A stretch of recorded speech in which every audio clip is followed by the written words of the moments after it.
All right, so seventh graders, we are going to start by writing our first and last name on our piece of paper.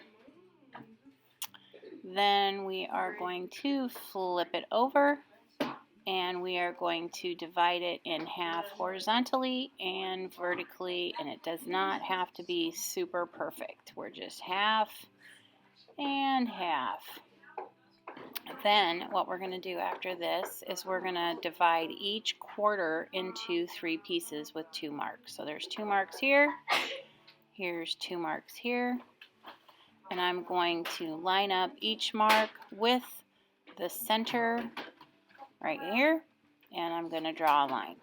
Then I'm going to line up the mark with the center and draw a line. Then I'm going to draw another mark with the center and draw a line, the last mark with the center and draw a line. Now I'm going to label all my pieces of pie with the colors from the color wheel in order. And that is how you set up a color wheel on a full piece of paper. Thanks for watching.